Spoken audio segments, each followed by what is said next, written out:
Hello and welcome again to this particular session. और बेटे इस सेशन में जैसा कि आप देख ही रहे हैं हम चेन होल्डिंग करेंगे। ठीक है ना। टोटल 13 सेक्शंस हैं जहां तक कंसोलिडेशन का सवाल है और टोटल नियर अबाउट 100 पेजेस है नोट्स में। 13 सेक्शंस हम पूरे कर चुके हैं। हालांकि बीच में जो सेक्शन 5 था जिसका कि रिलेशन चेन होल्डिंग से था, मैंने कहा था कि इसको मैं सबसे लास्ट में कराऊंगा। करेक्ट। तो चेन होल्डिंग जो है हमारे नोट्स के मुताबिक सेक्शन 5 है। इसीलिए ये जो क्वेश्चन भी है ना, मैंने उसका नाम जो रखा क्वेश्चन का, क्वेश्चन की जो नंबरिंग मैंने रखी वो 5.1 करी। 5.1 5.1 का मतलब है कि सेक्शन 5 का ये पहला क्वेश्चन है। टोटल 13 सेक्शंस हैं। जैसा कि सब लोगों को मालूम है, सारे सेक्शंस हम कर चुके हैं और केवल ये सेक्शन रह गया था। इसमें एक क्वेश्चन है जो कि आपके मॉड्यूल से ही लिया गया है। मैं लिख भी देता हूं ब्रैकेट में, module question. Module questions. Module question. हालांकि क्वेश्चन आपके पास मौजूद तो है, लेकिन फिर भी मैं चाहूंगा कि आप एक बार लिख लें तो ज्यादा बेटर रहता है, क्योंकि जब हम क्वेश्चन लिखते हैं ना तो आधा क्वेश्चन तो लिखते लिखते सॉल्व हो जाता है। तो लिखें यहाँ पर, चेन होल्डिंग का कॉन्सेप्ट हम समझने की कोशिश करते हैं। Prepare prepare consolidated balance sheet CBS of a group. Prepare consolidated balance sheet of a group of P Limited, Q Limited, Q Limited, and R Limited,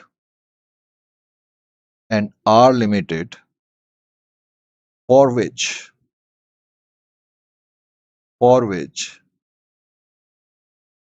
abstracts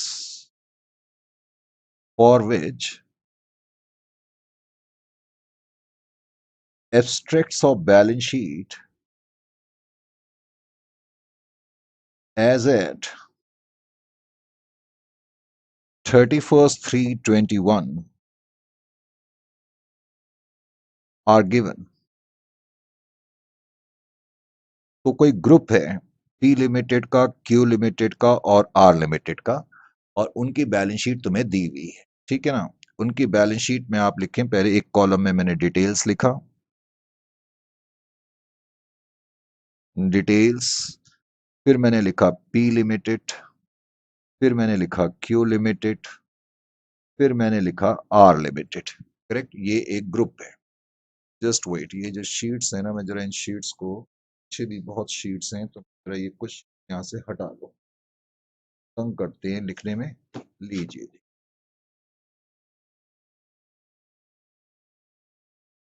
तो लिखें यहाँ पर, पहला आइटम है जैसा कि मॉड्यूल में दिया है, मैंने उसी हिसाब से लिखा, property plant and equipment. Figures जो हैं वो लैक्स में है। 400 का मतलब है 400 लैक्स, 500 का मतलब है 500 लैक्स, और 320 लैक्स। मैं यहाँ लिख देता हूँ रुपीस इन लैक्स। जो फिगर है ना वो सारी लैक्स में है। Correct. All figures are in lakhs. यहां तक ठीक है। प्रॉपर्टी प्लांट एंड इक्विपमेंट के बाद मैंने लिखा investments. Investments in investments in Q limited 80%, और पी लिमिटेड के कॉलम में लिखा है 480। इसका मतलब है कि पी लिमिटेड ने क्यू लिमिटेड की जितनी भी शेयर कैपिटल है उसका 80% स्टेक खरीदा है, और खरीदने के लिए हमने 480 लाख रुपीस दिए हैं। उसके बाद फिर लिखा हुआ है investments in are limited. Investments in are limited investments in are limited 75%, लेकिन ये फिगर क्यू लिमिटेड के कॉलम में लिखी है। इसका मतलब है आर लिमिटेड में क्यू लिमिटेड ने इन्वेस्ट करा हुआ है, पी लिमिटेड ने क्यू में इन्वेस्ट करा है और क्यू लिमिटेड ने आगे इन्वेस्ट करा है, इसीलिए ये चेन बन गई है, इसीलिए ये चेन होल्डिंग का केस है। करेक्ट। 75% आर लिमिटेड की जितनी भी शेयर कैपिटल है उसका 75% पोर्शन जो है वो क्यू लिमिटेड ने खरीदा है। Is it clear to you? उसके बाद आप लिखें करंट एसेट्स।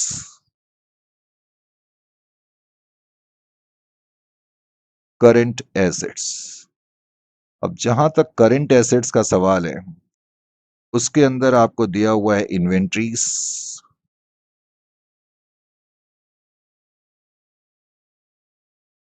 $250, $80 एंड $60। सारी फिगर्स लैक्स में है, कई बार ये कहा जा चुका है। उसके बाद है डेटर्स, और डेटर्स का अमाउंट जो आपको गिवन है 280, 120 एंड 200। उसके बाद है cash and bank balance, cash and bank balance.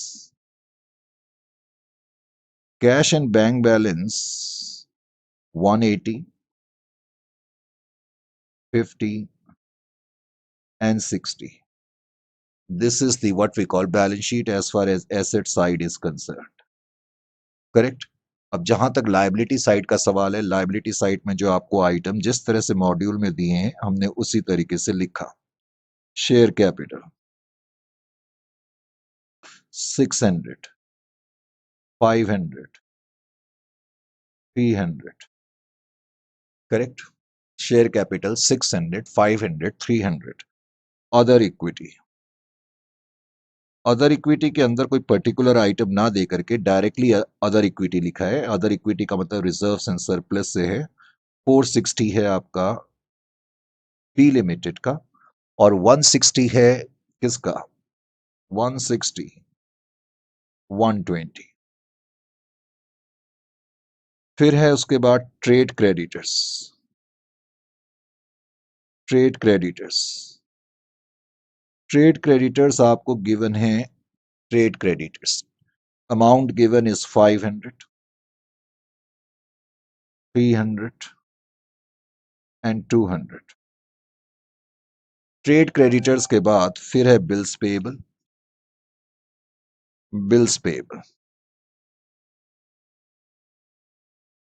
Bills payable 100, 90 and 70। इस तरह से ये आपके एसेट्स हैं और ये आपकी लायबिलिटी। करेक्ट। उसके बाद क्वेश्चन में क्या दिया हुआ है, इस शीट को मैं थोड़ा यहीं पर रख लेता हूं। आगे क्वेश्चन कहता है control was acquired, control was acquired, control was acquired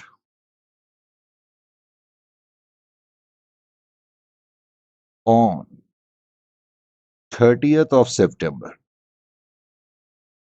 2020। फिर कहता है on 1/4/2020 the balance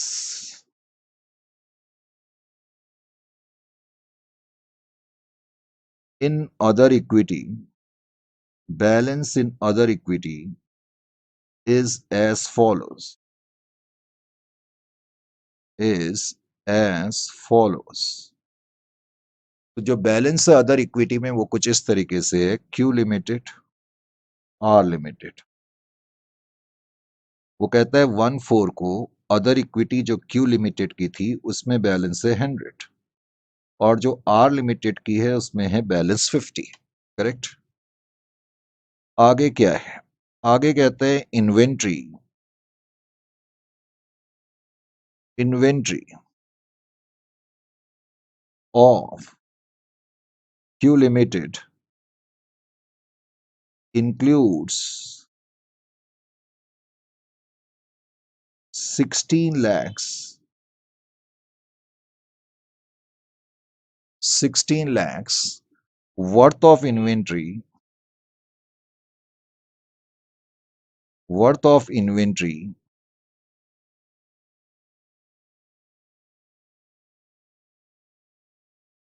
purchased,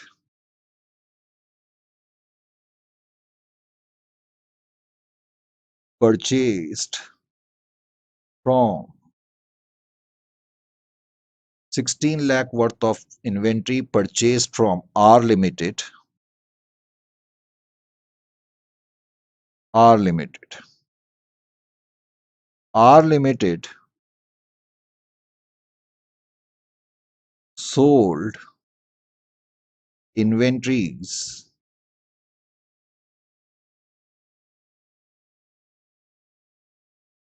at a margin of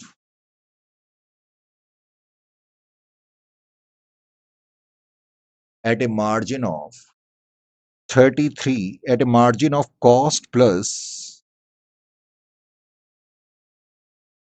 33 1/3%. इस कॉस्ट प्लस 33 1/3% का मतलब हो गया 1/4 ऑन सेलिंग प्राइस, करेक्ट। उसके बाद फिर दिया हुआ है कि bills receivable of R limited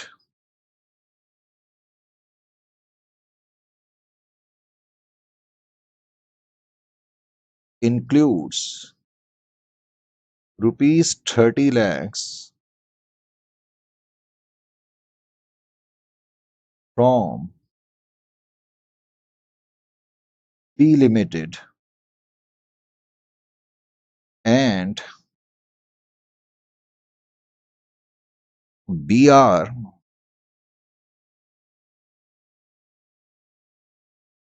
of R Limited includes 40 lakhs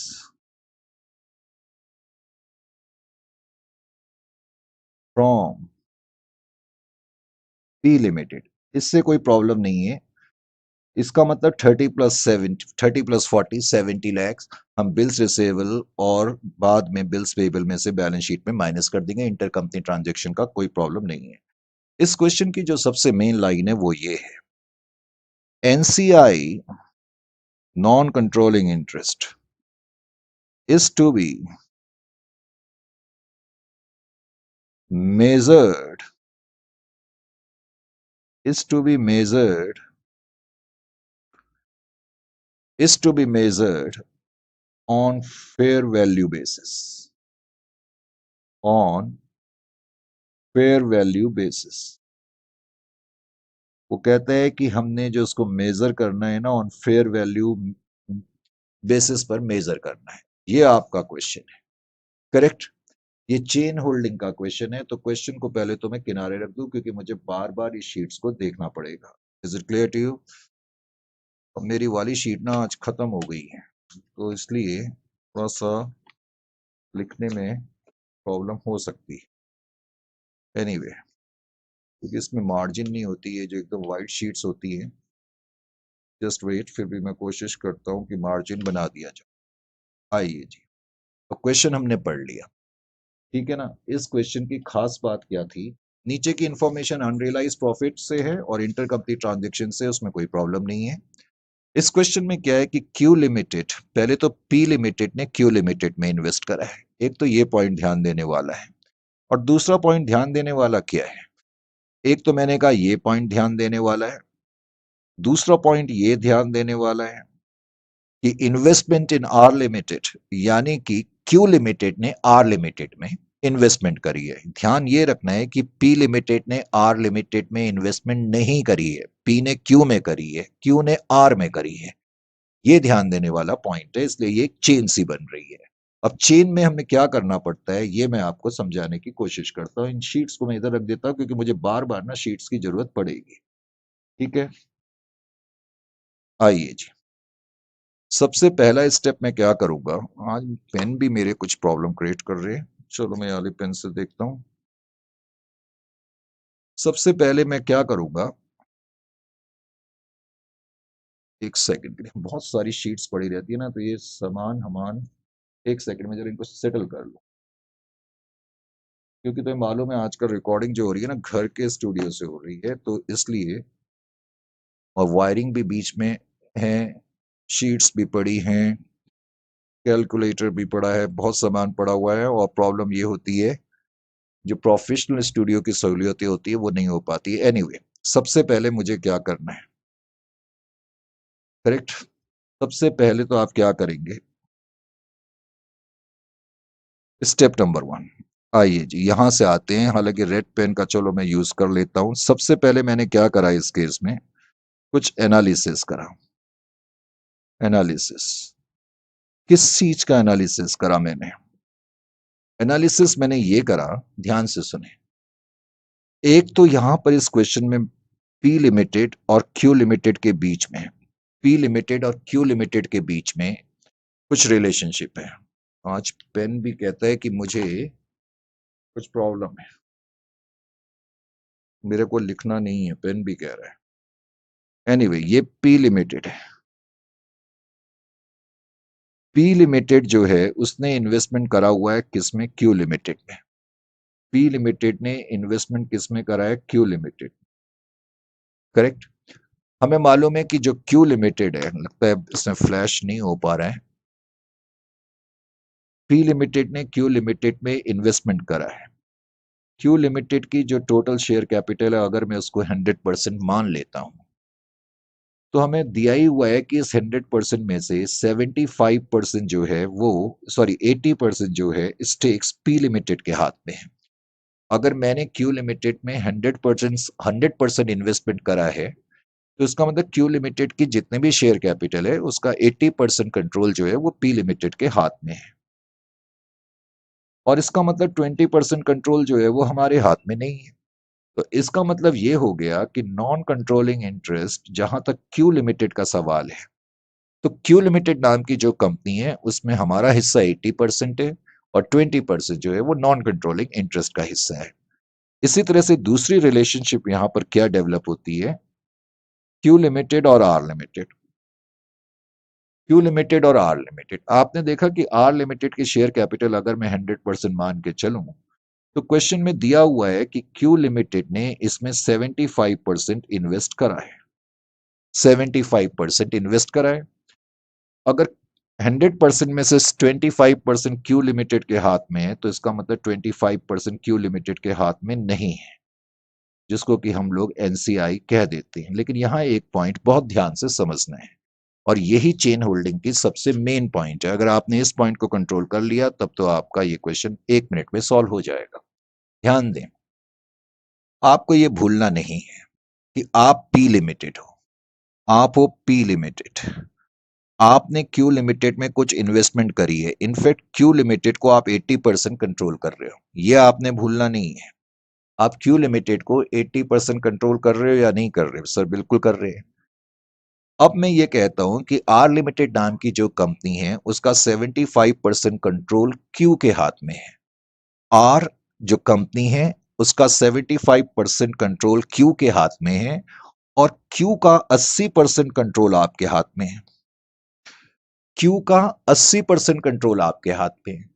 इसका मतलब आर लिमिटेड के जितने भी शेयर्स हैं क्यू लिमिटेड के पास, जो कि 75% शेयर्स है क्यू लिमिटेड के पास, इनडायरेक्टली उस 75% में 80% हमारा हिस्सा है, क्योंकि क्यू लिमिटेड 80% हमारे अधीन है। Are you getting my point और नॉट? इसका मतलब आर लिमिटेड के जितने भी शेयर क्यू लिमिटेड के पास है, इनडायरेक्टली उसका 80% हिस्सा एक तरीके से पेरेंट लिमिटेड के हाथ में, यह आसानी से कहा जा सकता है। तो 80% ऑफ 75% अगर मैं कंप्यूट करूं तो ये क्या आ जाएगा? ये आ जाएगा 60%।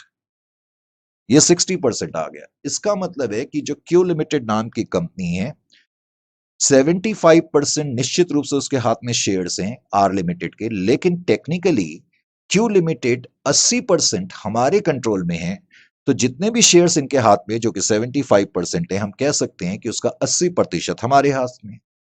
अब इसका मतलब ये हो गया, टेक्निकली पी लिमिटेड ने आर लिमिटेड में इन्वेस्टमेंट तो नहीं करी है, लेकिन हम कह सकते हैं कि जो आर लिमिटेड नाम की कंपनी है उसका 60% कंट्रोल जो है वो पी के हाथ में है। ये आपको समझना होगा।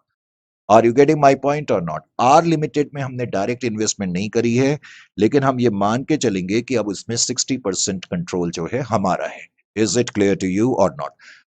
क्यू लिमिटेड के हाथ में 75% हिस्सा है, लेकिन इस 75% में हमने देखा टेक्निकली 60% जो है वो पी के हाथ में चला गया, और जो बचा हुआ 15% है वो पी लिमिटेड के हाथ में नहीं है। अब हमने पी लिमिटेड के नजरिए से सब चीज परखनी है। 100% की जो शेयर कैपिटल है उसमें से केवल इतना हिस्सा पी लिमिटेड के पास है, इतना हिस्सा पी लिमिटेड के पास नहीं है, और ये 25% हिस्सा तो पी लिमिटेड के पास है ही नहीं। मैं सिर्फ आर लिमिटेड के कॉन्टेस्ट में बात कर रहा हूं। आर लिमिटेड नाम की जो कंपनी है, अब हम कह सकते हैं कि उसमें 60% कंट्रोल डायरेक्टली या इनडायरेक्टली पी लिमिटेड के पास है, और इतना कंट्रोल पी लिमिटेड के पास नहीं है। इसका मतलब है कि जो आर लिमिटेड है उसमें 60% कंट्रोल हमारा माना जाएगा, और 40% जो है वो एनसीआई माना जाएगा। सबसे पहले तो आपको ये चीज इसमें समझनी होगी। Is it clear to you or not? ये बात आपको समझ में आ गई? अगर ये बात आपको समझ में आ गई तो फिर आप क्वेश्चन को नॉर्मली जैसे आगे करते हैं डेवलप, वैसे कर सकते हो। इसमें मेन चीज समझने वाली यही होती है। Is it clear to you or not? अब यहां तक अगर आपको समझ में आ गया तो मैं तब इस क्वेश्चन को आगे करता हूँ। ये तो था एक तरीके से टेक्निकली रफ शीट, करेक्ट? ये रफ शीट अब मैं कहूँ यहाँ रख देता हूँ। चलो, अब हम जैसे क्वेश्चन को नॉर्मली सॉल्व करते हैं ना, तो हमने करना शुरू कर दिया। लाइए, अब मैं अपनी ओरिजिनल शीट्स को अपने सामने रखता हूँ, क्योंकि मुझे कुछ रफ शीट्स तुम्हारे सामने रखनी थी, और ये मेरा बंडल भी आ गया है, तो अब मुझे शीट्स की जरूरत नहीं है। अब मैं क्वेश्चन को बिगिन कर सकता हूँ। सबसे पहला स्टेप हम लोग जो नॉर्मली करते हैं, हमने अपनी मेथोडोलॉजी चेंज नहीं करी, हम उसी मेथोडोलॉजी के हिसाब से क्वेश्चन को सॉल्व करेंगे। लाइए जी, स्टेप नंबर 1 में हम क्या करते हैं? एनालिसिस ऑफ अकाउंटिंग पीरियड करते हैं। तो हमने करा एनालिसिस ऑफ अकाउंटिंग पीरियड। तो एनालिसिस ऑफ अकाउंटिंग पीरियड जब आप करेंगे, एनालिसिस ऑफ अकाउंटिंग पीरियड करते समय हमें क्या करना होता है? एनालिसिस ऑफ अकाउंटिंग पीरियड करते समय हम लोग क्या करते हैं? सबसे पहले देखते हैं बैलेंस शीट की डेट कौन सी है। ये हमने बैलेंस शीट की डेट देखी। बैलेंस शीट की डेट 31/3/2021 है, इजंट इट और नॉट? फिर हम क्या करते हैं? उसको ओपनिंग डेट से कंपेयर करते हैं। ओपनिंग डेट 1/4/2020 है। क्वेश्चन में बकायदा ये मौजूद है कि डेट ऑफ कंट्रोल 30 सितंबर 2020 की है। इसका मतलब 6 महीने का पीरियड प्री का है, और जाहिर है कि 6 महीने का पीरियड पोस्ट का है। नॉर्मली हम यही करते हैं। फिर हम क्या करते हैं? हम डिग्री ऑफ कंट्रोल की तरफ जाते हैं स्टेप नंबर 2 में। तो स्टेप नंबर 2 में हम डिग्री ऑफ कंट्रोल की तरफ हमने मूव करा। Degree of control. अब डिग्री ऑफ कंट्रोल जब आप कंप्यूट करेंगे तो यहां आपको इस बात का ध्यान रखना होगा कि एक तो है क्यू लिमिटेड और एक है पी लिमिटेड। जहां तक है सवाल क्यू लिमिटेड का,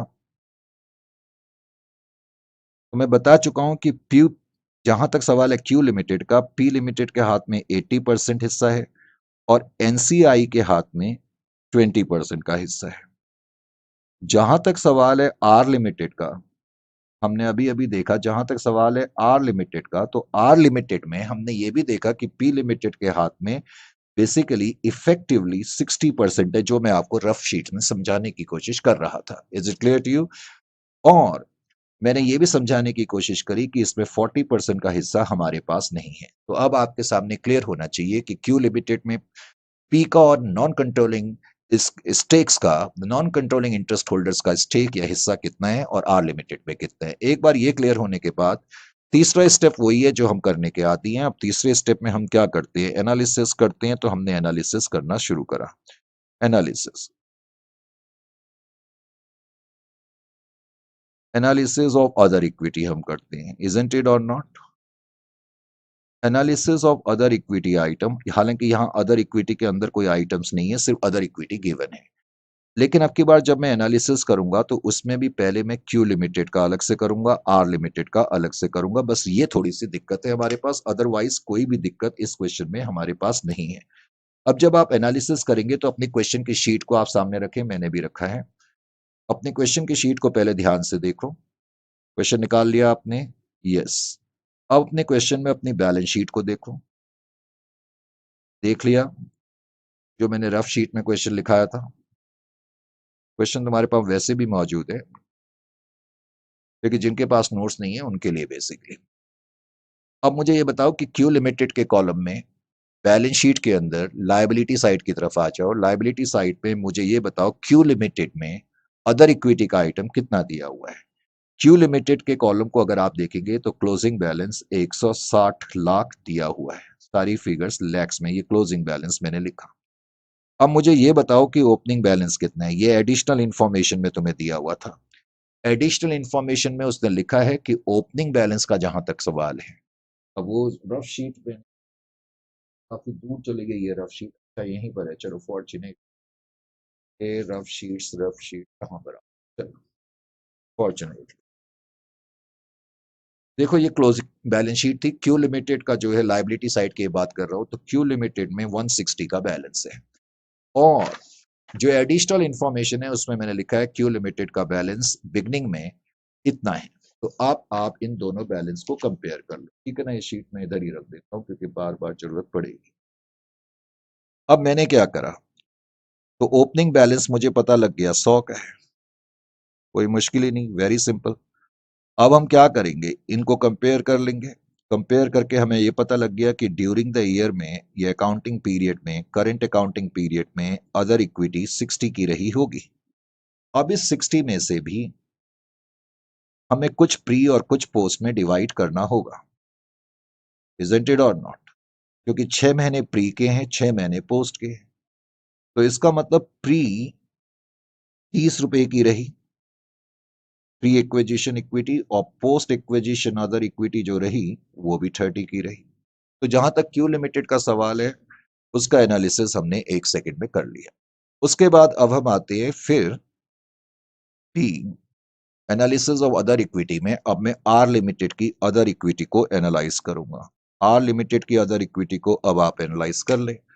जहां तक आर लिमिटेड का सवाल है, अब उसी तरह बैलेंस शीट में जैसे अभी मैंने ये देखा था, इसी तरह से अब आर लिमिटेड की क्लोजिंग इक्विटी और ओपनिंग इक्विटी को ध्यान में रखें। वैसे शीट यहीं पड़ी है, मैं आपको एक बार दिखा देता हूँ। ये आर लिमिटेड का कॉलम है, ये लाइबिलिटी साइड है, क्लोजिंग बैलेंस 120 है। और रफ शीट में ये जो मैंने क्वेश्चन आपको लिखाया था 1/4 को अदर इक्विटी का बैलेंस आर लिमिटेड का 50 का है। Is it clear to you? इस शीट्स को मैं किनारे रख देता हूं। तो अब मुझे यह पता लग गया कि क्लोजिंग बैलेंस 120 है।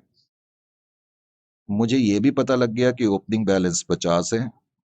इन दोनों को हमने कंपेयर कर लिया। कंपेयर करके हमें यह पता लग गया कि इस साल अदर इक्विटी में इजाफा 70 का हुआ है। बिगनिंग से लेकर अंत तक 70 लाख रुपए अर्न हुए। 70 में से 35 पहले 6 महीने में 35, बाद के 6 महीने में 35। तो 35 लैक्स की इक्विटी में इजाफा हुआ प्री एक्विजिशन पीरियड में, और पोस्ट पीरियड में 35। Is it clear to you? इस तरह आपने एनालाइज कर लिया, कोई मुश्किल नहीं है। आपने देखा कोई डिफरेंस नहीं आया, बिल्कुल वही स्टेप है जैसे स्टेप्स में हम अभी तक चल लेके आती है। हमने कोई चेंज, कोई मेथोडोलॉजी में चेंज नहीं करा है। Is it clear to you? अब इस शीट को भी मुझे थोड़ा सा अपने पास ही रखना पड़ेगा क्योंकि बीच बीच में मुझे इसकी जरूरत पड़ सकती है। करेक्ट? कुछ शीटें यहाँ एक्स्ट्रा भी पड़ी है, उनको भी मैं किनारे रख देता हूँ। आइए जी, उसके बाद हम क्या करेंगे। उसके बाद कितने स्टेप हो गए थे? सितंबर अभी करा था, लास्ट थर्ड करा था। स्टेप नंबर 4 में, स्टेप नंबर 4 में जो हम एनालिसिस टेबल बनाते हैं, तो एनालिसिस टेबल हमने बनाया। अब एनालिसिस टेबल भी जब मैंने बनाया, तो पहले मैंने एनालिसिस टेबल जो बनाया ए क्यू लिमिटेड से रिलेटेड बनाया। क्यू बनाया क्योंकि इसमें दो कंपनी है, क्यू और आर, जो हमारे अंडर में है। एक है क्यू लिमिटेड। अब क्यू लिमिटेड में जो पी लिमिटेड का स्टेक है, हमें पता है 80% है। एनसीआई का स्टेक जो है 20% है। एनालिसिस टेबल जब हम बनाते हैं तो हम इसमें लिखते हैं ए capital profits,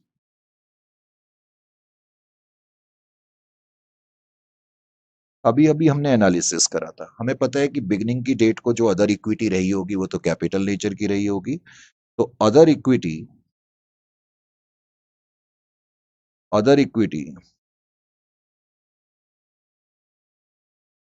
in the beginning, तो बिगनिंग की डेट को यानी कि ओपनिंग डेट को जो इक्विटी थी, जो कि आपने एनालिसिस टेबल में अभी अभी बनाया, आपने जो एनालिसिस करा था उसमें आपने देखा 100 रुपए की थी। क्लोजिंग बैलेंस 160 था, ओपनिंग बैलेंस 100 था। अदर इक्विटी जो बिगनिंग की डेट को है वो तो हमेशा कैपिटल नेचर की होगी, क्योंकि ये इक्विटी हमने पिछले साल ही अर्न कर ली है। करंट ईयर में हमने 60 की अर्न जरूर करी, लेकिन उसमें से पहले 6 महीने की, यानी कि जो प्री एक्विजिशन इक्विटी है, pre acquisition period other equity, pre acquisition period की जो अदर इक्विटी है 60 में से 30। इसका मतलब जिस तारीख को मैंने एक्वायर करा क्यू लिमिटेड को, तो हम कह सकते हैं उस दिन अदर इक्विटी के अंदर 130 का बैलेंस है। मैं कई बार कह चुका हूं कि ये जो टोटल आता है, ये टोटल क्या बताता है? ये टोटल बताता है balance of other equity on the date of acquisition. इसको मैं लिख देता हूं ऐसे, balance of other equity on the date of control या on the date of acquisition 130 है। अब इस 130 में पी लिमिटेड का हिस्सा कितना होगा? 130 का 80% कर दो, 80% 104 आ जाएगा, क्योंकि 20% 26 आएगा। मैंने 20% कर लिया था, उसको माइनस कर दिया, तो 26 ही आ गया, तो ये 104 ही आएगा कि नहीं? उसके बाद फिर हम क्या करते हैं? रेवेन्यू प्रॉफिट्स लिखते हैं। तो आपने रेवेन्यू प्रॉफिट्स भी लिख दिए। अब जब आप रेवेन्यू प्रॉफिट्स लिखेंगे, तो रेवेन्यू प्रॉफिट्स के अंदर पोस्ट एक्विजिशन अदर इक्विटी लिखी जाती है। Post acquisition other equity, post acquisition other equity 30 की है। इस 30 में 24 रुपए जो हैं, 24 लाख रुपए पी लिमिटेड को बिलोंग करेंगे और 6 लाख जो है माइनॉरिटीज को बिलोंग करेंगे। इस तरह आपने एनालिसिस टेबल क्यू लिमिटेड से रिलेटेड बना दिया। इसी तरह अब आप आर लिमिटेड से भी रिलेटेड बना लें, बी आर लिमिटेड। जब आप आर लिमिटेड से बनाएंगे रिलेटेड, तो आप क्या करेंगे? ध्यान से सुने। पहले तो आप कंट्रोलिंग स्टेक्स ध्यान से लिखें। पी लिमिटेड का हिस्सा 60% है, ये भूलना नहीं है। पी लिमिटेड का हिस्सा 60% है।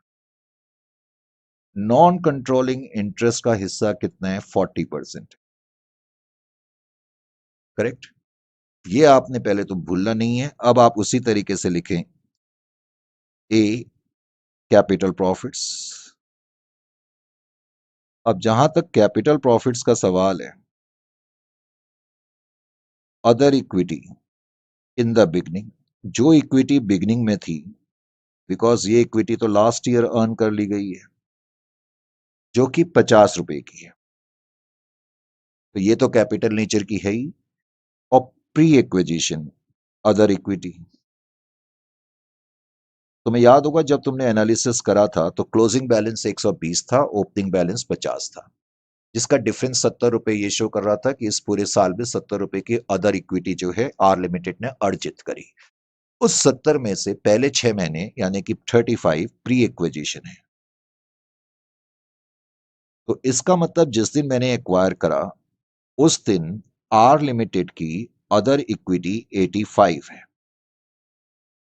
जो ये टोटल आता है ना कैपिटल प्रॉफिट्स का, वो ये शो करता है कि on the date of control other equity, मैं टोटल इक्विटी नहीं कह रहा, अदर इक्विटी 85 की है।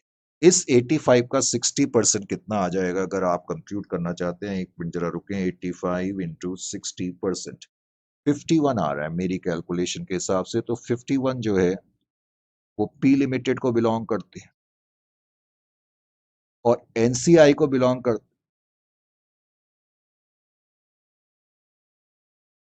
एनसीआई को बिलोंग करते हैं 34। Is it clear to you? यहां तक समझ में आ गया? Is it clear? उसके बाद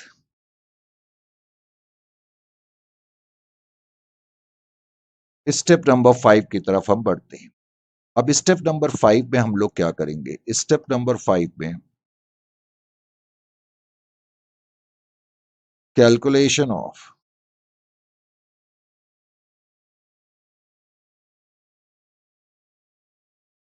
गुडविल या फिर गेन ऑन बारगेन परचेस, हम ये कंप्यूट करने की कोशिश करते हैं। कैलकुलेशन ऑफ गुडविल या गेन ऑन बारगेन परचेस भी अब मुझे जो कंप्यूट करना पड़ेगा in the context of Q limited और आर लिमिटेड कंप्यूट करना पड़ेगा। हम कई बार कर चुके हैं, हमने उसी तरीके को अपनाया, हम अपने तरीके में किसी भी तरीके का बदलाव नहीं लाएंगे, हमने अपनी मेथडोलॉजी वही रखनी है।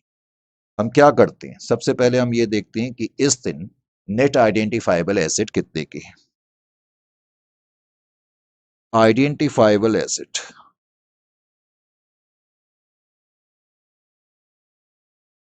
Identifiable asset, identifiable asset at fair value on the date of control, at fair value on the date of acquisition। तो क्यू लिमिटेड के और आर लिमिटेड के नेट आइडेंटिफाइबल एसेट कितने के, अब मुझे जरा इस शीट को ना थोड़ा सा नीचे की तरफ करना पड़ेगा, जस्ट वेट। शीट की जो एडजस्टमेंट होती है ना, ये विजुअलाइजर में यही मेन चीज है, otherwise I think this is the best tool available for what we call teaching.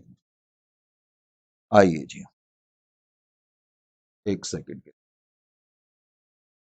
यहाँ कुछ शीटें हैं जो नीचे की तरफ आ रही हैं, तो उनको भी मुझे ध्यान रखना पड़ता है। अब देखो ये वायर भी इधर की तरफ आ गई, ये प्रॉब्लम हो जाती है प्रोफेशनल स्टूडियो नहीं होने से। हाँ जी। अब मैं आपको कई बार बता चुका हूं, मैंने कहा हम वही तरीका अपनाएंगे, पहले तो हम कोई चेंज नहीं करेंगे।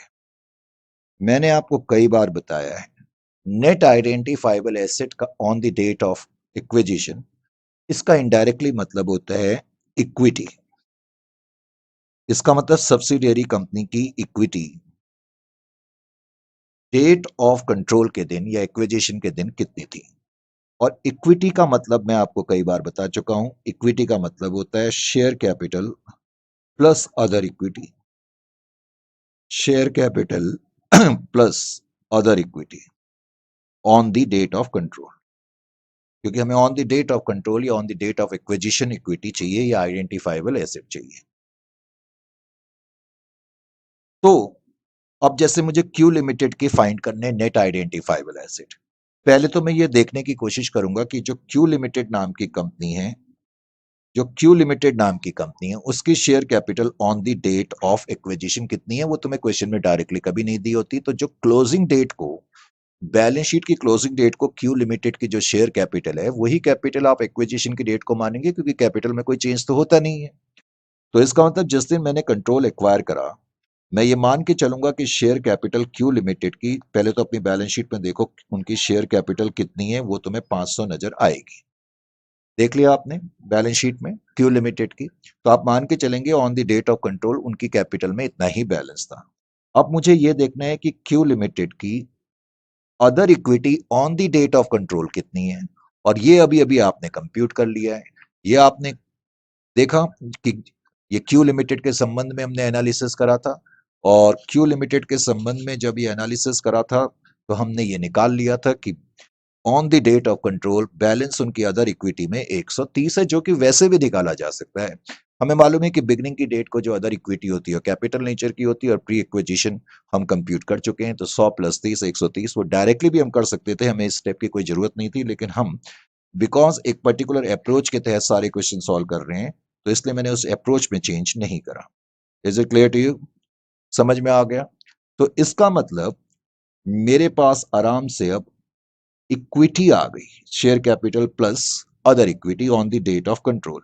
इसको मैं ऐड कर देता हूं, तो मैं अब कह सकता हूं कि जहां तक क्यू लिमिटेड का सवाल है, on the date of control उसकी इक्विटी या नेट आइडेंटिफाइबल एसेट 630 रुपए के थे। अब मैं आर लिमिटेड को देखता हूं। आर लिमिटेड की पहले शेयर कैपिटल देखो। आर लिमिटेड की शेयर कैपिटल क्वेश्चन में तुम्हें जो दी हुई है वो 300 दी हुई है, और अब यहां पर ये जो टेबल है ना, ये आर लिमिटेड से रिलेटेड था। तो आर लिमिटेड में 85 टोटल आया था कैपिटल प्रॉफिट्स का, जो ये शो करता है कि डेट ऑफ एक्विजिशन के दिन अदर इक्विटी 85 की थी। तो इस तरह हमें यह भी पता लग गया कि आर लिमिटेड की टोटल इक्विटी या सिंपली इक्विटी 300 ₹85 की थी, 385 की थी, करेक्ट। तो अब हम कह सकते हैं कि नेट आइडेंटिफाइबल एसेट क्यू और आर के डेट ऑफ कंट्रोल के दिन इतने थे। अब हम इसमें से नॉर्मली क्या करते हैं, अब मुझे इस शीट की जरूरत नहीं है तो मैं इसको अब हटा देता हूं, ठीक है ना। अब इसकी मुझे कोई जरूरत तो है नहीं, तुम्हें भी जरूरत नहीं है। अब मैं लेस कर देता हूं। लेस हम क्या करते हैं, हम एनसीआई माइनस करते हैं। एनसीआई का मतलब यहां पर क्या है, इसका मतलब है NCI on the date of acquisition.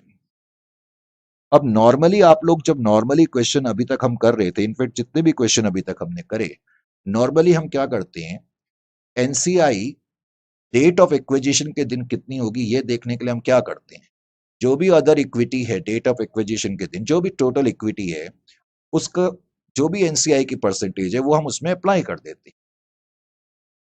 जैसे एनसीआई की परसेंटेज क्यू लिमिटेड में 20% है, तो मैं इसका 20% अगर ले लूं तो 20% नियर अबाउट 126 आ जाएगा, जो ये शो करता है कि नेट आइडेंटिफाइबल एसेट या सिंप्लिसिटिकली नेट एसेट्स जो सब्सिडियरी कंपनी के हैं डेट ऑफ एक्विजिशन के 630, उसमें से 20% यानी कि 126 एनसीआई को बिलोंग करते हैं, जो बच गए वो पेरेंट को बिलोंग करते हैं। और फिर हम कंसिडरेशन माइनस करके गुडविल या कैपिटल रिजर्व निकालते हैं, जिसको गेन ऑन बार्गेन परचेज भी आप कहते हो। तो नॉर्मली तो हम क्या करते हैं ये देखने के लिए कि NCI on the date of acquisition कितनी है, हम सीधा एनसीआई की जो परसेंटेज होती है वो हम इन रिस्पेक्टिव फिगर्स में अप्लाई कर देते हैं। लेकिन नॉर्मली क्या होता है कि क्वेश्चन में कभी भी इस तरह की हिदायत नहीं होती जैसे कि इस क्वेश्चन में है। नॉर्मली क्वेश्चन साइलेंट होता है, और नॉर्मली क्वेश्चन साइलेंट होता है तो हम इनडायरेक्टली जब सीधा परसेंटेज अप्लाई करते हैं तो इसका मतलब नॉर्मली हम लोग NCI on proportionate basis compute करते हैं। ऑन प्रपोर्शनेट बेसिस का मतलब है in proportion to net assets. Normally जो हम नॉर्मल अप्रोच होता है जिसमें कि हम एनसीआई सीधा परसेंटेज अप्लाई करके फाइंड कर रहे थे, इसका मतलब है एनसीआई हम in proportion to assets find कर रहे थे। लेकिन मैंने इस क्वेश्चन में जब क्वेश्चन को लिखाया था, मैंने लास्ट में एक लाइन लिखाई थी और मैंने कहा था ये लाइन बड़ी इंपॉर्टेंट है। मैंने कहा था कि एनसीआई इस क्वेश्चन में फेयर वैल्यू बेसिस पर कंप्यूट करनी है, तो इसलिए अब मैं यहां पर ये चीज नहीं कर सकता कि मैं 630 का 20% और 385 का 40% ले लूं। ये मैं नहीं कर सकता, तो मैंने यहां लिख दिया NCI on the date of acquisition on fair value basis. On fair value basis. अब फेयर वैल्यू बेसिस पर जब आप एनसीआई निकालोगे तो आपको क्या करना होगा, फेयर वैल्यू बेसिस पर जब आप एनसीआई निकालोगे तो कैसे निकालेंगे, फेयर वैल्यू कैसे कंप्यूट करते हैं। मान लेते हैं मार्केट में किसी कंपनी का शेयर 10 रुपए का है और वो कंपनी कहती है कि भाई हम ये शेयर 15 रुपए में बेच रहे हैं, खरीदना है तो खरीदो। अब मैं अगर 15 रुपए में वो शेयर खरीद रहा हूं तो मैं क्यों खरीदूंगा, क्योंकि मुझे लगता है कि उस 10 रुपए के शेयर की फेयर वैल्यू 15 रुपए की है। इसी तरीके से जब पी लिमिटेड ने क्यू लिमिटेड में इन्वेस्ट करा, ध्यान से देखें तो हमने 80% उनके शेयर खरीदे। कितने नंबर ऑफ शेयर खरीदे उसको छोड़ो, हमने 80% शेयर खरीदे। वो जितने भी शेयर्स थे उसके लिए हमने 480 रुपए दिए। ये 480 का मतलब 480 लैक्स। ये 480 लैक्स क्या शो करता है, जो 80% शेयर आपके पास आए उसकी फेयर वैल्यू इतनी है। भाई जो प्राइस आप पे कर रहे हैं आप ये मान के चलेंगे ना कि ये फेयर वैल्यू है, तभी तो आप दोगे उस चीज के लिए। अगर वो वैल्यू फेयर आपकी निगाहों में नहीं होगी तो आप क्यों दोगे। तो 80% की अगर फेयर वैल्यू इतनी है तो एनसीआई 20% है, तो 20% के हिस्से की फेयर वैल्यू कितनी होगी। तो अब आप कंप्यूट कर सकते हो, इसको आप कंप्यूट करोगे तो 480 इंटू 20 डिवाइडेड बाई 80 कितना आता है भाई। तो मैं करता हूं 480 इंटू 20 डिवाइडेड बाई 80, ये आ रहा है मेरे हिसाब से 120। कैलकुलेशन की मैंने कैलकुलेटर के जरिए, तो 120। याद रखें कि यहां पर हमने एनसीआई 630 इंटू 20% नहीं करा, क्योंकि क्वेश्चन में ये कहा गया है कि हमने फेयर वैल्यू पर करना है। इसी तरीके से अब मुझे आर लिमिटेड में करना है। आर लिमिटेड में मुझे एनसीआई जो कि 40% है उनकी फेयर वैल्यू देखनी है। हमें मालूम है कि 75% जब हम शेयर एक्वायर कर रहे हैं, हम का मतलब यहां क्यू लिमिटेड से है। 75% के लिए 300 लाख रुपए दिए जा रहे हैं। अगर मैं 75% शेयर हासिल कर रहा हूं और 300 लाख दे रहा हूं तो इसका मतलब इतने शेयर की फेयर वैल्यू इतनी है। और मुझे एनसीआई जो कि 40% है इसमें, उनकी वैल्यू फाइंड करनी है। तो 40 इंटू 300 डिवाइडेड बाई 75, ये मैं डायरेक्टली कर सकता हूं, ये 160 आ जाएगा। तो इस तरीके से अब हमारे पास एनसीआई आ गई। अब एनसीआई क्या बताती है कि जो सब्सिडियरी कंपनी के इतने एसेट हैं उसमें से इतने एसेट इनको बिलोंग करते हैं, जो बच गए वो पेरेंट को बिलोंग करते हैं। अब मैं 120 इसमें से माइनस कर दूं तो यह आ जाएगा 510,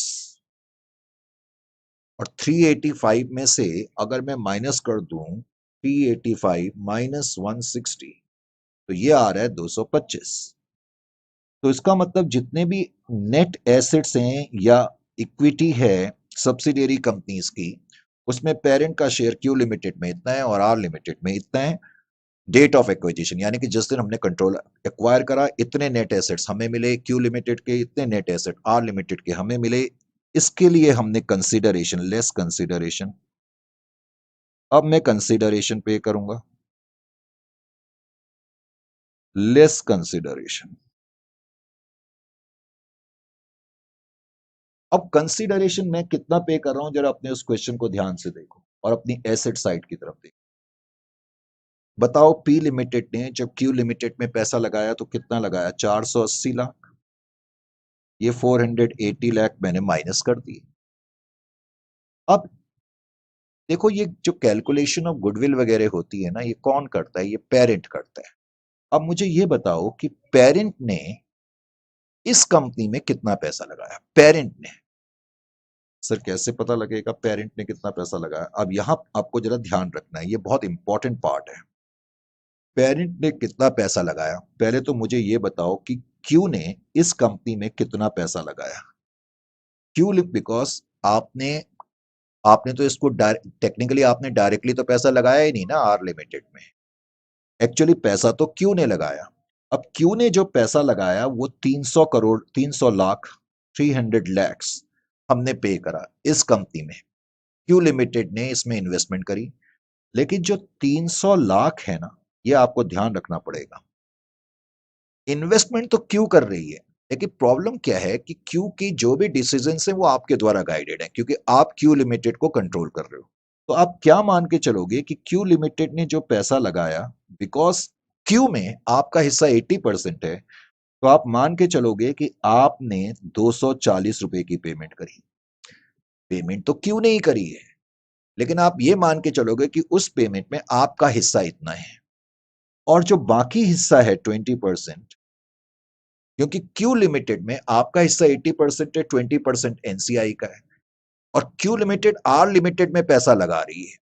जब क्यू लिमिटेड आर लिमिटेड में पैसा लगा रही है 300 रुपए, और क्यू लिमिटेड में आपका हिस्सा 80% है और एनसीआई का हिस्सा 20% है, तो आप क्या मान के चलोगे कि जो 300 रुपए आर लिमिटेड में लगाए जा रहे हैं उसमें से 240 पी लिमिटेड यानी कि आपने खर्च करा, और बाकी जो है 20% जो कि 60 है, ये आप मान के चलोगे कि एनसीआई ने हेल्प करी इन्वेस्ट करने में। आप इसको ऐसे ट्रीट कर लो, करेक्ट?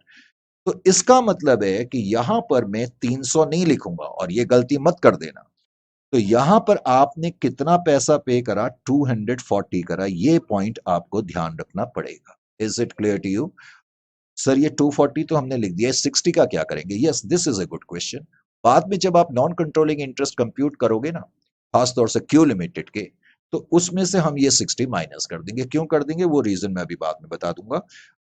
अब आप इसका डिफरेंस देखें। 510 के एसेट आपको मिले, 480 आपने पे करे, तो ये तो आपको फायदा हो गया 30 रुपए का। तो इसका मतलब ये गेन ऑन बार्गेन परचेज है या कैपिटल रिजर्व है, जो भी आपने लिखना है, ये गेन है। यहां आपको कम एसेट मिले, ज्यादा पेमेंट कर रहे हो, तो 15 रुपए की गुडविल है, ये गुडविल है।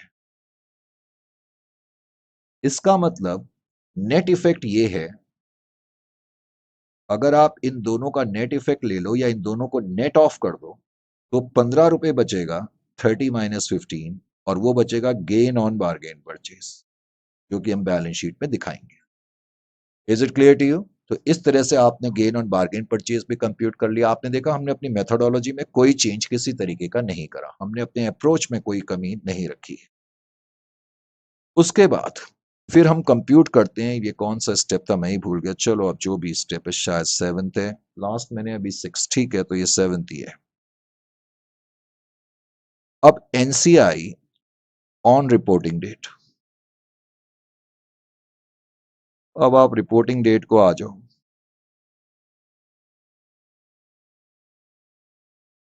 अब रिपोर्टिंग डेट को आपने एनसीआई कंप्यूट करी। अब रिपोर्टिंग डेट को जब आप एनसीआई कंप्यूट करोगे तो कैसे करोगे रिपोर्टिंग डेट को? रिपोर्टिंग डेट को एनसीआई कंप्यूट करने के लिए पहले तो आप क्यू लिखो, आर लिखो। आप ऑलरेडी कंप्यूट कर चुके हो NCI on the date of acquisition, DOA. Date of acquisition के दिन एनसीआई एट फेयर वैल्यू, क्योंकि इस क्वेश्चन में फेयर वैल्यू पर कहा गया था। क्यू लिमिटेड में हमने कंप्यूट करी थी वो 120 है और आर लिमिटेड में 160 है, ये हम कंप्यूट कर चुके हैं। अब हम एनसीआई का जो हिस्सा है पोस्ट एक्विजिशन इक्विटी में वो ऐड कर देंगे, share in post acquisition other equity. अब क्यू लिमिटेड की जो पोस्ट एक्विजिशन इक्विटी थी वो 30 की थी। आप अपने उस एनालिसिस में भी देख सकते हैं, क्योंकि पूरे साल में 30 रुपए का प्रॉफिट, 60 रुपए का प्रॉफिट अर्न हुआ, तो पोस्ट एक्विजिशन में 30 का हुआ। उस 30 में नॉन कंट्रोलिंग का हिस्सा 20%, 30 इंटू 20% 6 रहा होगा, इसमें कोई डाउट नहीं है। कोई 30 का 20% 6 आएगा। आर लिमिटेड की पोस्ट एक्विजिशन इक्विटी 35 है। आर लिमिटेड में 40% हिस्सा है, तो 35 का 40 वो होता है 14। 40% अगर मैं निकाल दूं, जो हमने ऑलरेडी करा हुआ है, जो हमने टेबल बनाया था ना, एनालिसिस टेबल। टेक्निकली तो आपकी एनसीआई 126 होनी चाहिए। इसका मतलब कंसोलिडेटेड बैलेंस शीट में एनसीआई लॉजिकली क्यू लिमिटेड की 126 और इसकी 174 होनी चाहिए, क्योंकि हम लायबिलिटी साइड में दिखाते हैं। इसका मतलब है कि जो ग्रुप है वो इतना पैसा ओव करता है क्यू लिमिटेड को और आर लिमिटेड के एनसीआई को। लेकिन अब मैं क्या करूंगा, मैं इसमें से, मैंने अभी कहा था ना जब मैं ये वाला चीज बता रहा था, जो इन्वेस्टमेंट करी गई थी, हम ये मान के चल रहे हैं कि क्यू लिमिटेड ने जो इन्वेस्टमेंट करी 240 पी ने करी उसमें से, और 60 रुपए मान के चलेंगे कि क्यू लिमिटेड के एनसीआई ने करी, तो इसलिए इस इन्वेस्टमेंट को माइनस करा जाएगा। यहां पर मैं लिख दूंगा NCI's share in investments made by Q in R. Q ने आर में जो इन्वेस्ट करा उसमें एनसीआई का शेयर 60 है, तो इसलिए हम ये 60 माइनस करेंगे, तो इसलिए बैलेंस बचेगा 66। और यहाँ कुछ नहीं होगा, यहाँ 174 ही आएगा। आप चाहो तो अपनी बैलेंस शीट में अलग अलग दिखा सकते हो, या इन दोनों को मिला के दिखाना है तो ये 240 आ जाएगा। Is it clear to you? Any interesting? अब इस शीट की मुझे जरूरत नहीं है, इसको भी मैं हटा देता। अब मैं आ गया पॉइंट नंबर 8 में। पॉइंट नंबर 8 क्या कहता है, मुझे बताने की जरूरत नहीं होनी चाहिए। उसमें मुझे अनरियलाइज्ड प्रॉफिट कंप्यूट करना है।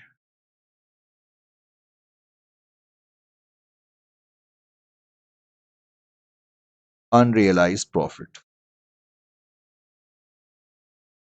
Unrealised profit. अच्छी बात यह है कि इसमें आपको देखने की जरूरत नहीं है कि आप स्ट्रीम है या डाउन स्ट्रीम। सर क्या बात कर रहे हो? क्यों नहीं देखने की जरूरत है? क्योंकि ये जो ट्रांजेक्शन है इसमें पी इन्वॉल्व नहीं है, इसमें क्यू और आर इन्वॉल्व है। पहले तो ये ध्यान रखना है, इसलिए मैंने आप स्ट्रीम डाउन स्ट्रीम कुछ नहीं लिखा। मैंने सिर्फ इसमें यह लिखा कि जो क्यू लिमिटेड है उसकी इन्वेंट्री में कुछ इन्वेंट्रीज जो उसने परचेज करी थी आर लिमिटेड से वो इंक्लूड है। तो अनसोल्ड या रिमेनिंग इन्वेंट्री कितनी है? 16 लाख की। 16 लाख। अब प्रॉफिट मार्जिन जो हमें क्वेश्चन में दिया है वो ऑन कॉस्ट पे दिया है। Profit margin 33.1/3% on cost. सभी को ये कंप्यूट करना आता है, मुझे बताने की जरूरत नहीं है। या फिर 1/4 ऑन सेलिंग प्राइस, तो हमें 1/4 on selling price he consider करना होता है। तो इसका मतलब अनरियलाइज प्रॉफिट 4 लाख का हो जाएगा। ये 4 लाख रुपए जो है आप एक तो माइनस करेंगे इन्वेंट्री से बैलेंस शीट में, और बाद में ये 4 लाख रुपए आप माइनस करेंगे कंसोलिडेटेड पीएनएल में से। करेक्ट? उसके बाद फिर इस क्वेश्चन में इंट्रा कंपनी ट्रांजेक्शन थी, वो हम डायरेक्टली बैलेंस शीट में उसको कर देंगे। क्या इस क्वेश्चन में कुछ और चीज तो नहीं थी? एक बार मैं जरा चेक कर लूँ क्वेश्चन को देख करके, शीट मैंने यहाँ पर रखी हुई है और इस क्वेश्चन में ऐसा कुछ नहीं है। तो इसका मतलब है अब मुझे सिर्फ बैलेंस शीट बनानी है। आपको बैलेंस शीट बनाने में कोई दिक्कत आनी नहीं चाहिए, लेकिन फिर भी हम बना देते हैं। Consolidated balance sheet, correct? Consolidated balance sheet. अब कंसोलिडेटेड बैलेंस शीट में भी एसेट्स, तो एसेट्स आपने लिखे। एसेट्स के अंदर सबसे पहले नॉन करंट एसेट तुम्हें क्वेश्चन में दिए हुए हैं प्रॉपर्टी प्लांट एंड इक्विपमेंट के रूप में। Non current asset property plant and equipment, इसमें तो आपको कुछ नहीं करना, कोई एडजस्टमेंट ही नहीं है, मिला करके लिख दो 400 प्लस 500 और प्लस 320, तो टोटल हो जाएगा 1220, करेक्ट? यहां तक ठीक। उसके बाद प्रॉपर्टी, उसके बाद तो कुछ है ही नहीं, फिर हम सीधा करंट एसेट्स पर ही आ जाते हैं। करंट एसेट, अब करंट एसेट के अंदर तुम्हें इन्वेंट्रीज दी हुई है। अब इन्वेंट्रीज पी लिमिटेड की 250, क्यू लिमिटेड की 80, आर लिमिटेड की 60। अब आप क्या करोगे, जो अनरियलाइज प्रॉफिट है मैंने कहा था वो यहां से माइनस होगा, एक तो 4 लाख, तो this will be equal to 386। क्योंकि जैसे क्वेश्चन में हमें दिया है उसी हिसाब से मैंने बैलेंस शीट भी तैयार करी। हालांकि हम फाइनेंशियल एसेट भी लिख सकते हैं अब यहाँ पर। अब मैंने कहा चलो जैसे हमें दिया हमने उसी हिसाब से कंसोलिडेटेड बैलेंस शीट बना दी। डेटर्स 280 प्लस 120 प्लस कितना दिया हुआ था 200, तो और तो कुछ है नहीं इससे रिलेटेड, क्योंकि बिल्स रिसेबल से रिलेटेड है इंटर कंपनी ट्रांजेक्शन, इसलिए मैंने डेटर्स को कुछ नहीं करा। बिल्स रिसेबल में दो कंपनीज के बिल्स रिसेबल दिए हैं, पहले तो आपने उन दोनों को ऐड कर लिया। अब जो इंटर कंपनी ट्रांजेक्शन है बस सीधा माइनस कर दो, -30 -60 -40 सॉरी, तो टोटल 70 आपने माइनस कर दिया, 50 बच गया, वो आप यहां पर लिख देंगे। उसके बाद कैश एंड बैंक है, cash and bank, cash and bank है आपका 180 प्लस 50 प्लस 60, दैट इज 290। अब आप इसका टोटल अगर शो करना चाहते हो तो दैट शुड बी 2546। मैंने करा नहीं टोटल, ठीक है, आप कर लेना। उसके बाद है फिर इक्विटी एंड लायबिलिटी साइड।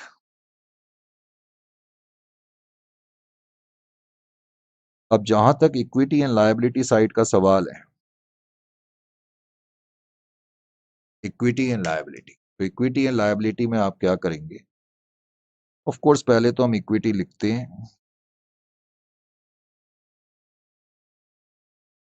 उसमें भी शेयर कैपिटल लिखते हैं। अब शेयर कैपिटल तो बेसिकली पेरेंट की आएगी 600, करेक्ट, उसमें तो प्रॉब्लम नहीं है। अदर इक्विटी अब मैंने लिखी,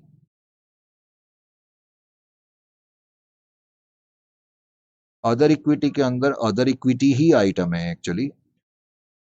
अब जो अदर इक्विटी पेरेंट की है ना वो 460 है।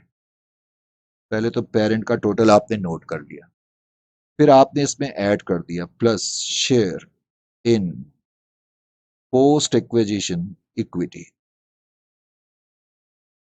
Post acquisition other equity. अब जो पेरेंट है क्यू लिमिटेड की पोस्ट एक्विजिशन इक्विटी, जो आपने एनालिसिस टेबल में भी बनाई है, अगर आप देखेंगे पोस्ट एक्विजिशन इक्विटी 30 है। उस 30 में से हमारा हिस्सा 80% था 24, तो जो क्यू लिमिटेड है उसमें तो हमारा हिस्सा इतना है, और जो आर लिमिटेड है, आर लिमिटेड की पोस्ट एक्विजिशन इक्विटी 35 थी, उसमें हमारा हिस्सा 21 था। ये हम ऐड करेंगे और अनरियलाइज प्रॉफिट हम माइनस करेंगे। अनरियलाइज प्रॉफिट 4 का है, तो इस तरीके से ये आता है 505। हालांकि जब हम अदर इक्विटी के आइटम लिखते हैं तो गेन ऑन बार्गेन परचेज वो यहीं पर आ जाएगा, तो gain on bargain purchase, correct, जो कि नेट 15 निकला था। तो अदर इक्विटी का टोटल 520 हो जाएगा। ये 505 आ रहा है या 500 कितना आ रहा है?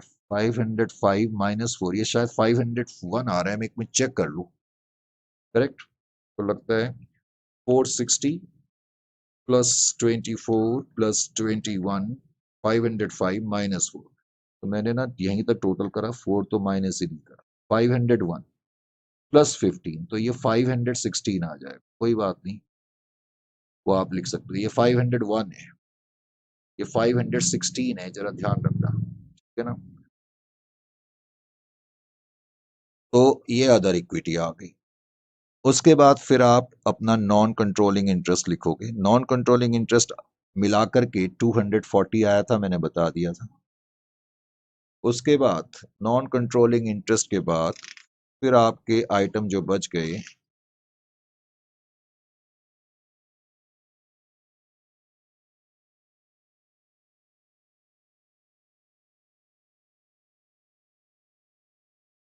एक तो है ट्रेड क्रेडिटर्स, करंट लायबिलिटीज का आइटम बच गए आपके। ट्रेड क्रेडिटर्स आप लिखेंगे 500 प्लस 300 प्लस 200। ट्रेड क्रेडिटर से रिलेटेड कोई इंटरकंपनी ट्रांजेक्शन नहीं है। बिल्स पेबल्स तीनों कंपनियों के दिए हुए हैं 100 प्लस 90 प्लस 70, और जो इंटर कंपनी ट्रांजेक्शन है -30 -40, 190। तो बैलेंस शीट बनाने में कोई प्रॉब्लम नहीं है। 2546 तुमने देखा। चेन होल्डिंग में भी, चेन होल्डिंग में जो मेन चीज है, हम पहले तो कोई प्रोसीजर चेंज नहीं करा, नंबर वन। नंबर टू, जो पहला स्टेप है वो सबसे महत्वपूर्ण है। सबसे पहला स्टेप इंपॉर्टेंट है, अहम है। और अगर आपने उस स्टेप पे महारत हासिल कर ली, तो तब निश्चित रूप से चेन होल्डिंग शुड बी, जैसा कि मैं कहता रहता हूँ खासतौर से इंग्लिश के लेक्चर्स में, almost like a what we call stroll in the park. तो ठीक है, ये है आपका कंसोलिडेशन। तो नियर अबाउट 13 सेक्शंस हमने इसमें कवर करे हैं। लॉट्स ऑफ क्वेश्चंस हमने करे हैं, मुझे बताने की जरूरत नहीं। 100 पेज के आपके नोट्स हैं, और तमाम थ्योरेटिकल केस स्टडीज भी हमने कवर करी हैं। तो on such note I hope that you feel comfortable with this particular chapter. सारे मॉड्यूल के क्वेश्चन की कवरेज इसमें हो चुकी है। तो now we come to the end of this chapter and session both.